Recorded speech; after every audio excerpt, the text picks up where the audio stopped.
Hai, Shalom. Nah, di sini saya, Miss Tiovanta Tarigan, akan membawakan mata pelajaran pendidikan agama Kristen dan budi pekerti. Ini untuk kelas 10 ya, kelas 10 IPA maupun IPS.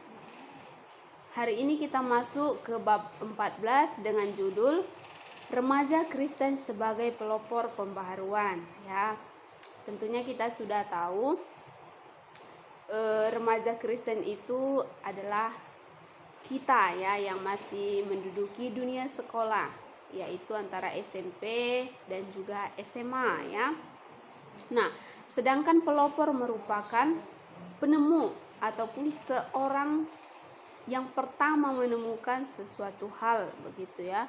Dan pembaharuan merupakan perubahan ke arah yang lebih baik, atau kita lebih mengenalnya seperti lahir baru, begitulah kira-kira ya. Nah, maka pelopor pembaharuan artinya seorang yang menemukan perubahan ke arah yang lebih baik yang dilakukan untuk pertama kali, begitulah kira-kira ya. Nah, pembaharuan seperti apa yang kita bahas pada saat ini, yaitu pembaharuan dari segi pola pikir, dari segi tingkah laku, dan dari segi iman Kristiani, begitulah ya. Nah, tetapi sebelum kita masuk ke dalam materi, kita akan mencoba membahas salah satu tokoh Alkitab yang sering kita dengar ataupun baca mungkin namanya ya, yaitu Nehemia. Kita sudah tahu tentunya Nehemia merupakan seorang nabi yang menulis kitab Nehemia sendiri ya, dan di dalamnya juga merupakan berisi tentang kisah hidup Nehemia sendiri dan pekerjaan yang dilakukannya selama masa hidupnya, begitulah kira-kira. Nah, Nehemia merupakan seorang juru minuman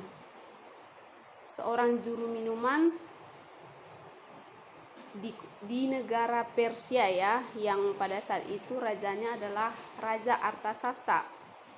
Nah, pada saat itu jika sudah menjadi seorang juru minuman, artinya dia sudah menjadi seseorang kepercayaan raja, begitulah kira-kira, yang setiap harinya selalu memberikan anggur kepada sang raja. Nah, mereka selalu bersahabat dengan baik, begitulah kira-kira. Tetapi pada suatu hari Nehemia sedang memikirkan Yerusalem ya, Yerusalem yang pada saat itu sudah runtuh dan itu ditunjukkan oleh raut muka Nehemia di depan Raja Artasasta, yang kemudian membuat Raja Artasasta bertanya kepada Nehemia akan masalah apa yang sedang dialami sehingga mukanya menjadi muram. Nah, Nehemia pun mencurahkan isi hatinya kepada Raja Artasasta, yaitu bahwa dia ingin membangun kembali Yerusalem yang sudah runtuh dengan persetujuan sang raja. Atas kehendak Allah, maka Raja Artasasta pun mengizinkan Nehemia untuk kembali ke Yerusalem dan membangun kembali Yerusalem yang sudah runtuh untuk menjadi utuh kembali. Tentunya kita tahu bahwasanya itu merupakan bukan suatu pekerjaan yang mudah, tetapi Nehemia percaya perbuatan ataupun tindakan yang dialaminya adalah suatu tindakan yang benar-benar akan ditolong oleh Allah dan tidak akan dibiarkan begitu saja, begitulah kira-kira. Kepercayaan itulah yang dipegang oleh Nehemia, dan dengan modal kepercayaan kepada Tuhanlah Nehemia pergi ke Yerusalem untuk membangun kembali Yerusalem yang sudah runtuh.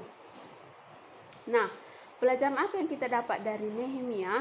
Nah, bisa kita dapat bahwasanya Nehemia rela meninggalkan kedudukan pekerjaannya demi membangun kembali kota-kota nenek moyangnya ya.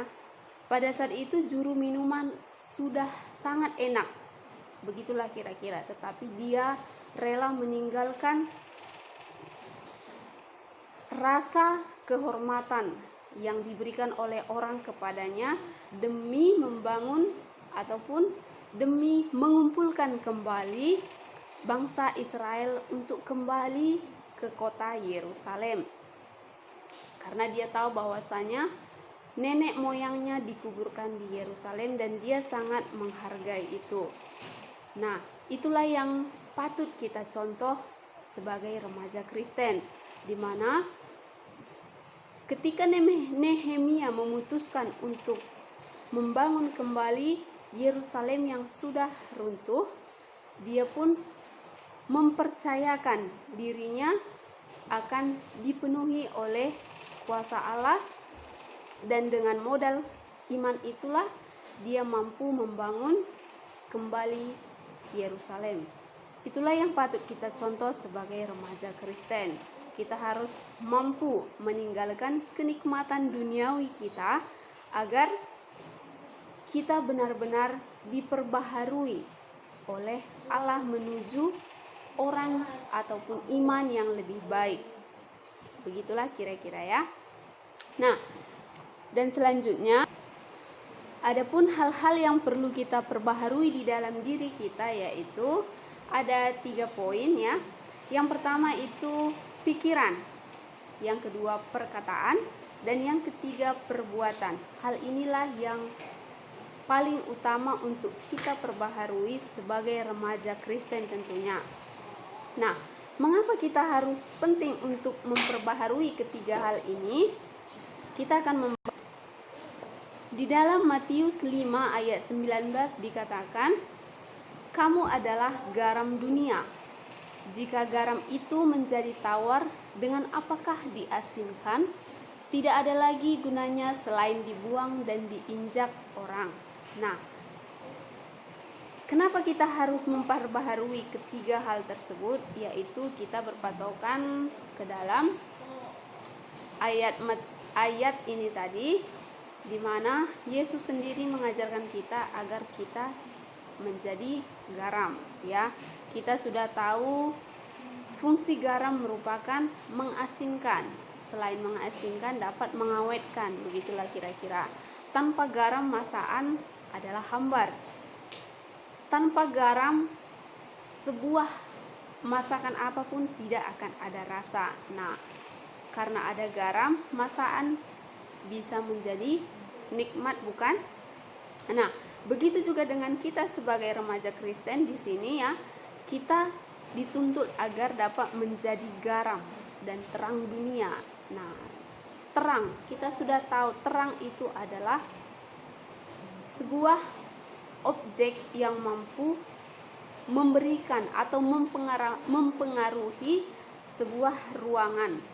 Begitulah kira-kira, untuk mengikuti dirinya sendiri. Begitulah ya. Nah, faktor pertama yaitu pikiran. Dari segi pikiran yang perlu kita perbaharui, yaitu kita tidak boleh lagi memikirkan hal-hal yang duniawi saja, tetapi kita juga harus memikirkan apa kebutuhan rohani kita sebenarnya, apa yang akan kita tinggalkan, dan apa sebenarnya yang akan kita butuhkan di dalam kehidupan kita. Pola pikir seperti inilah yang perlu kita kembangkan.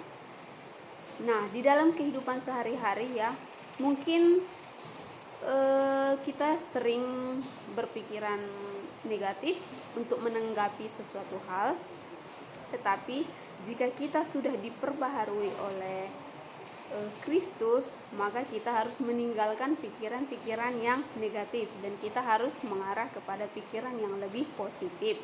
Nah, yang kedua yaitu perbuatan ya. Perbuatan kita juga harus diperbaharui. Misalnya, yang selama ini kita adalah orang yang suka berfoya-foya, tetapi setelah diperbaharui, kita harus mampu memikirkan hal apa sebenarnya yang kita butuhkan dan apa sebenarnya yang kita tidak butuhkan. Kita harus mampu membagi itu semua ya. Nah, yang ketiga lagi yaitu perbuatan ya. Sebuah pepatah pernah mengatakan mulutmu adalah harimaumu. Ya, dan ini memang benar ya. Mulutmu adalah harimaumu. Dengan perkataan seseorang bisa saja terluka, dengan perkataan seseorang bisa senang ya. Jadi perkataan juga sangat perlu untuk kita perbaharui. Kenapa? Karena kita merupakan makhluk sosial. Dan di dalam kehidupan kita sehari-hari, tentunya kita selalu menjumpai banyak orang. Nah, mulai dari saat ini, perkataan sangat perlu kita perbaharui ya. Cobalah untuk membuat perkataan yang lebih positif untuk didengarkan oleh orang lain. Buatlah perkataanmu yang mengagungkan Tuhan. Buatlah perkataanmu untuk memuji Tuhan. Jangan buat perkataanmu untuk menjatuhkan perasaan temanmu ataupun melukai temanmu. Begitulah kira-kira ya. Nah, jadi inilah materi yang bisa saya sampaikan pada saat ini,